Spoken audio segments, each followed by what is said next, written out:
ভাবো তো, তোমার শহরে একের পর এক নারী অদ্ভুতভাবে মারা যাচ্ছে।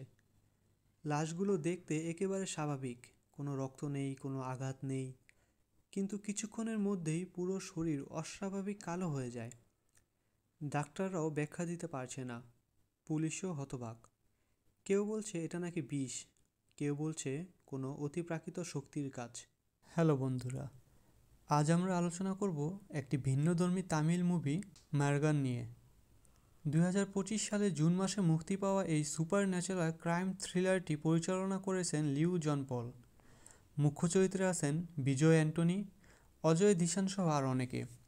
মুভিটি শুরু থেকে শেষ পর্যন্ত রহস্য, থ্রিল আর এক অদ্ভুত ক্ষমতার খেলা নিয়ে আবর্তিত। এই ভিডিওতে থাকবে পুরো সিনেমার কাহিনী, তাই যারা এখনও দেখেননি তারা চাইলে আগে দেখে নিতে পারেন। তাহলে চলুন ভিডিওটি শুরু করা যাক।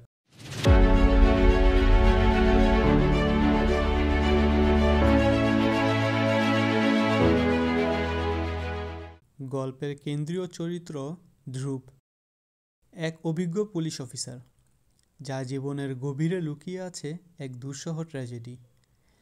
বছর দশেক আগে তার ছোট মেয়ে প্রিয়া এক নির্মম হত্যাকাণ্ডের শিকার হয়।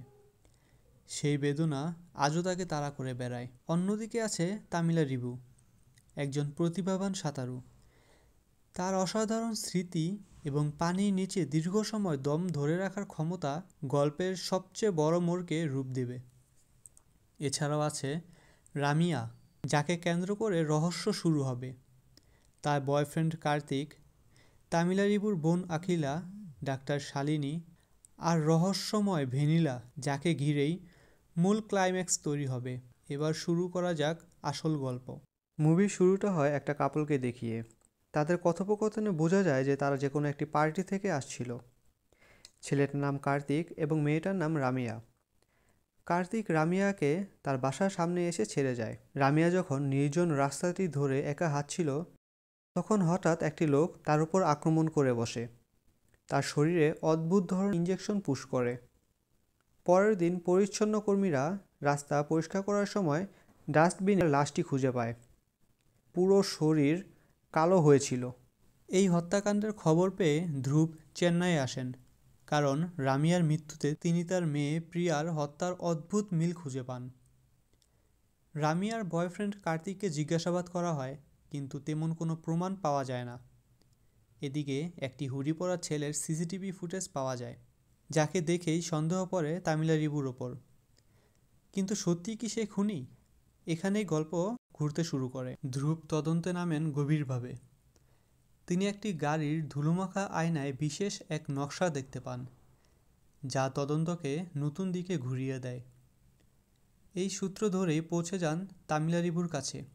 তামিলা রিবু বলে সে নিজের স্মৃতিকে পুনরুদ্ধার করতে পারে শুধু পানির নিচে ডুবে থেকে। সে ডুব দেয় এবং দেখতে পায় একটি পেন্ডেন্টের ছায়া, যেটি খুনের মূল সূত্র। অ্যাকুয়ারিয়াম শপের সিসিটিভি ফুটেজ পরে প্রমাণ করে তামিলা রিবু আসলে নির্দোষ। ধ্রুব তখন নিজের কষ্টের কথা শেয়ার করেন, তার মেয়ে প্রিয়ার মর্মান্তিক মৃত্যুর ঘটনা। এতে তামিলা রিবু আবেগে ভেসে গিয়ে সাহায্য করতে রাজি হয়। সে আবার ডুবে স্মৃতি ফিরিয়ে আনার চেষ্টা করে। তার মনে ভেসে ওঠে খুনির ছায়ামুখ, কিন্তু স্পষ্ট নয়। মাঝে মাঝে পেঁচোর মতো প্রতীক তার স্মৃতিকে ভেঙে দেয়। এই পর্যায়ে ধ্রুব ও কালী স্থানীয় কিছু সূত্র নিয়ে কাজ করে। একজন স্যানিটারি কর্মী আর এক অন্ধ মেয়ের সাহায্যে তারা বুঝতে পারে ভারতীয় ড্রাগ চক্র এই খুনের সাথে জড়িত। এদিকে হঠাৎ আখিলা, তামিলা রিবুর বোন, অপহৃত হয়। সবাই ভেবে নেয় খুনি হয়তো তাকে নিশানা করেছে। তবে পরে আখিলা নিরাপদে ফিরে আসে। কিন্তু ঘটনার মোড় ঘোরে যখন ডাক্তার শালিনীকে হত্যা করা হয়। এদিকে তামিলা রিবু আবার ঝুঁকি নিয়ে পানির নিচে ডুবে যায়। শরীর ভীষণ ক্ষতিগ্রস্ত হলেও সে এক প্রতিযোগিতায় জয়ী হয় এবং তার ভিতরের দৃঢ়তা প্রমাণ করে। তার স্মৃতিতে এবার ভেসে ওঠে এক অজানা হিন্দিভাষী মুখ। সেই মুখই ইঙ্গিত দেয় পরবর্তী শিকার হতে যাচ্ছে ভেনিলা। এবার তদন্ত তুঙ্গে ওঠে। ধ্রুব, কালি আর তামিলারিবু সব কিছু করে ভ্যানিলাকে রক্ষা করার চেষ্টা করে। ভ্যানিলাকে বাঁচাতে ধ্রুবরা তাকে পর্যবেক্ষণে রাখে। শ্রুতি তার পোশাকে গোপন ক্যামেরা বসিয়ে রাখে। কিন্তু হঠাৎ সিনেমা সেটে ভ্যানিলার জায়গা বাতিল হয়ে যায়, কারণ তার ত্বকের সমস্যা। অপমানিত ভ্যানিলা বাড়ি ফিরে আসে। তামিলারিবু সেই বাড়িতে গিয়ে তাকে বোঝাতে চাইলে তাকে ইনজেকশন দিয়ে পানিতে ডুবিয়ে রাখে। এ সময় সব সত্যি প্রকাশ পায়। কার্তিক স্বীকার করে ভ্যানিলা আসলে তার প্রেমে আসক্ত ছিল। রামিয়াকে না পেয়ে ঈর্ষায় তাকে হত্যা করেছে। আরও চমকপ্রদ ব্যাপার হলো, ভ্যানিলার আসল নাম ভ্যানিলা নয়, তার আসল নাম মেঘা। বছর 10 আগে ধ্রুবের মেয়ে প্রিয়াকেও হত্যা করেছিল সে, কারণ প্রিয়ার উজ্জ্বল ত্বক দেখে সে হীনমন্যতায় ভুগছিল। নিজের অন্ধকার ত্বককে ঘৃণা করে অন্যদের ক্ষতি করতে শুরু করেছিল। এভাবে আসল খলনায়ক সামনে আসে, ভ্যানিলা ওরফে মেঘা। অবশেষে মেঘা ধরা পড়ে। ধ্রুবের দীর্ঘ প্রতীক্ষিত প্রতিশোধ আংশিক পূর্ণ হয়। তবে মেয়েকে হারানোর দুঃখ কোনোদিনই মেটে না। মুভির শেষ আমাদের এক গভীর বার্তা দেয়। ত্বকের রং, সৌন্দর্যের ধারণা আর সমাজের পক্ষপাত কত ভয়াবহ পরিণতি ডেকে আনতে পারে। সিনেমাটির প্রতিটি মুহূর্ত হয়তো নিখুঁত নয়, কিন্তু রহস্য, আবেগ আর ভিন্নধর্মী ধারণার জন্য দর্শকদের মনে আলাদা জায়গা করে নিয়েছে।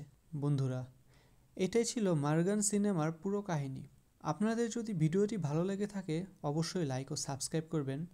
দেখা হবে পরবর্তী কোনো এক্সপ্লেনেশন ভিডিওতে। ততদিন পর্যন্ত ভালো থাকুন, সুস্থ থাকুন।